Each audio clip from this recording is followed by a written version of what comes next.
What's going on, everybody, and welcome to Wednesday, March 24th, 2021. We're here for another episode of the Casual Fan Podcast, the hardest working, most accurate, most entertaining NHL sports gambling podcast on YouTube. My name is Pastor Joe, the commentator, and in this episode we're going to discuss all the results from Monday and Tuesday and get into Wednesday and Thursday predictions right away. I'm going to keep this one short and sweet because your boy's employed and I got a job and I got places to be. If you're watching this, please make sure to like and subscribe. I got to tell you every single video, but please make sure to like and subscribe. Thank you. Appreciate it. Let's look at the results. On Monday, I went 6-3 and my 3-team parlay hit, so you tripled your money if you listen to me, and that's pretty cool. On Tuesday, I went 1-4 because Philly is a joke. The refs in the Preds and Red Wings game were cheating, and everybody knows the Avalanche should have won that game, and Adin Hill just stole it. Also, Kevin Lankinen for the Hawks stole it for them. Nothing you can do about that one. So what's the biggest news? What are the things we need to talk about that we learned from Monday and Tuesday that are important for the rest of the week? Number one, the Flyers stink. They just lost to the Devils, and they just haven't won a game in weeks, it seems like. They started like an absolute juggernaut. They look like a stacked team. They're getting great play from Carter Hart. Their goaltenders have fallen off completely, and the team, because of it, has lost confidence. Another big story, Tim Peel got caught on a hot mic saying that he should have given a penalty to the Nashville Predators earlier in the game. And people are up in arms about it, talking about the refs are fixing the games. Makeup calls have existed in every game of every sport across time. To think that Tim Peel has some nefarious agenda of the outcome of a Nashville Predators versus Red Wings game. I'm not saying it doesn't exist in hockey, I'm just saying in this instant, it was just Tim Peel making a makeup call. Happens all the time. I've met a lot of hockey referees in my time, and there's very few of them who actually care about the outcome of the game. The thing about hockey is there are fouls on every play. Every time there's contact, something dirty happens. You don't call everything. It's that kind of sport. Is it a great look for the NHL? No. Was Tim Peel caught on a hot mic and looks pretty bad for it? Yes. It's not the first time. This is also likely his last season as a referee in the NHL. And quite frankly, my official stance on it, who gives a shit?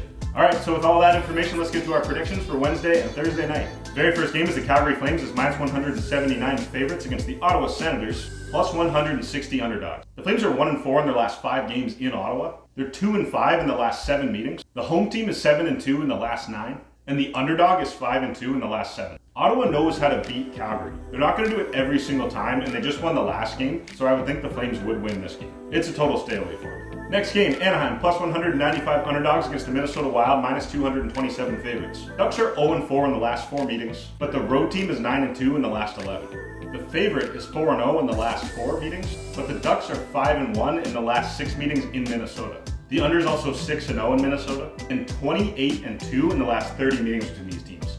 My plan in this game would be lean towards the Wild winning or take the under. The under seems like the best value bet. Next game, Buffalo Sabres plus 230 underdogs against the Pittsburgh Penguins, minus 263 favorites. The road team is 6-0 in the last 6 meetings. The Sabres are 3-8 in the last 11 in Pittsburgh. The favorite is 20-7 in the last 27 meetings. The Sabres are 5-22 against the NHL. Unless you know something I don't know how anybody could be putting money on the Sabres to do anything other than lose. Next game, Los Angeles Kings are slight underdogs, minus 105 against the San Jose Sharks, minus 115 slight favorites. Kings are 4-9 in the last 13 meetings. Under is 16-5-6 in the last 27 meetings in San Jose. It's also 13-4-6 in the last 23 meetings outright. And the Kings are 0-5 after scoring 2 or fewer goals in the previous game.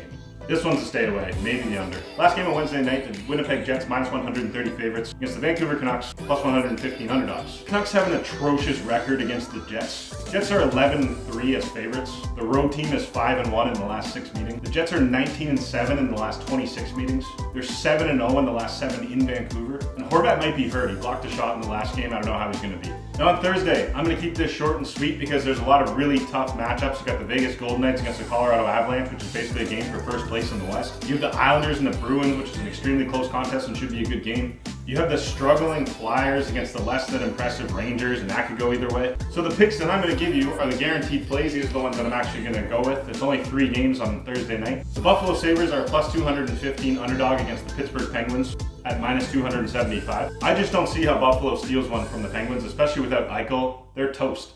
Word has it Buffalo wants 4 first picks for Eichel. Who's going to pay up? Come on. The Pittsburgh Penguins, I would think, are a guaranteed win in this game. The next game that I'm going to play, the Toronto Maple Leafs, minus 240 favorites against the Ottawa Senators, who are at plus 190. The Senators will be on a back-to-back, and the Leafs have had a lot of time off. They had about a week off, played a couple games, had another few days off. They should have fresh legs, Wayne Simmons back, Ottawa should be tired, the Leafs should be chopping up the bit, and they should dominate in this game. And the last game of Thursday night I'm going to play is the New Jersey Devils against the Washington Capitals. Devils are plus 175 underdogs. Caps are minus 215. Devils are 5-22 in the last 27 meetings between these teams. 3-13 in Washington. Favorite is 46-17 in the last 63 meetings. And the over is 6-2 in the last 8 in Washington. So give me the Caps, the Leafs, and the Penguins. But I'm also going to give you my official picks, who I think is going to win, who I think is going to lose. A lot of them are very close, as I mentioned, but this is who I think is going to win on Wednesday and Thursday night. So at 5 p.m. today, the Calgary Flames, I think, are going to beat the Ottawa Senators. At 5:30, give me the Minnesota Wild. At nighttime, Penguins, Jets, Kings, Oilers, unless it's postponed. And then on Thursday, this is who I think is going to win. Bruins, Rangers, Capitals, Blue Jackets, Maple Leafs. Hate that Blue Jackets pick. Penguins, Wild, Panthers, Red Wings, Lightning, Avalanche. That's it. That's who I think is going to win. Do with it what you will. But I'm also going to give you my official bets. On Wednesday, I'm going to do a 2-team parlay. Penguins, Wild. I also like the Jets, minus 135 to beat the Canucks. $1 would win you 165 or something. It's a win. It's better than a loss, but you could also lose. And then on Thursday, as I mentioned, it's going to be those 3 teams. The Leafs against the Senators, Penguins against the Sabres, and the Caps against the Devils. And that's it. Let's hope we win. Let's hope we hit every single game. I wish you guys luck. Have a great couple of days, and we'll see you on Friday. We'll be here every Monday, Wednesday, and Friday, all 116 days straight of the NHL season. We also have MLB, NBA, Formula 1, and UFC coverage now. Make sure to check it all out. Please like and subscribe. Please tell your friends. Please leave comments. Thank you guys for being here. Have a great couple of days. See ya.